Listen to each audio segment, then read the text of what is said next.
Ikaduhang episode. Ang bulak di ay usa ka dako kay importante sa atong balay. Labi na sa kinabuhi nato sa atong panglawas. Kaya ang bulak di ay kung nay mga daotan, labi na nga mga daotang hangin o gihimo sa mga tao kani ang gitawag og mga barang-barang. Sa unang mga panahon daghan kay na guys. Karon kung daghan kay tag mga tanom sa atong balay, pinaka-importante ang mamulak guys ng mga tanom sa imuhang palibot sa imong balay. Kaya mga barang diha ra gyud taman sa bulak. Kaya ang bulak di ay dako kayo og importansya sa atong kinabuhi.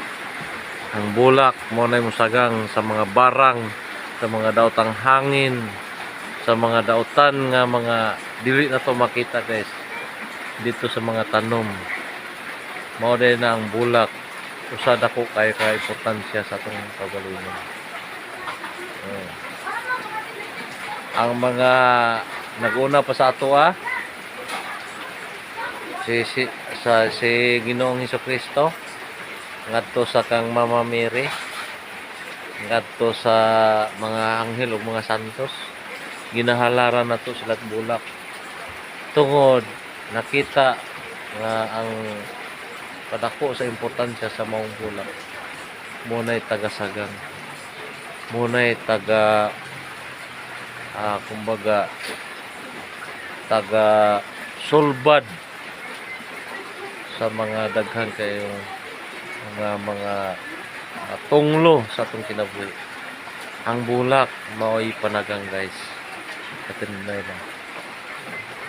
Ako ning na search sa akong pag-research, ako na search ning sa kadako nga ang tanom nga mamulak sa kadako nga kabahin sa atong kinabuhi. Labi na sa barang guys.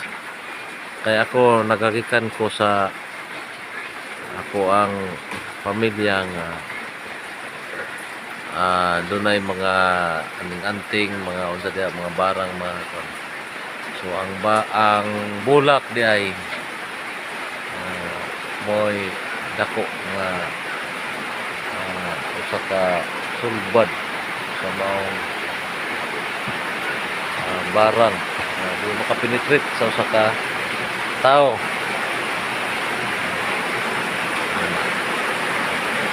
Next episode na punta guys, nakoy ipahabol daghan pa kayo ani nga pag video.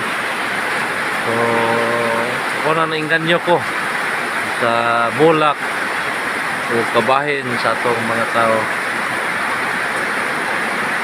unsay connection sa bulak o kitang mga tao guys. Yan lang, God bless sa inyo tanan, mabuhay kayong lahat.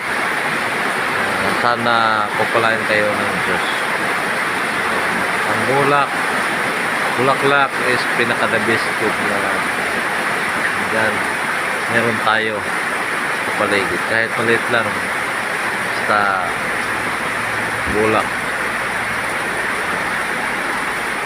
Okay guys, hanggang dito lang. Sa next episode na tayo sa itong video. Please follow and like, share. God bless us all.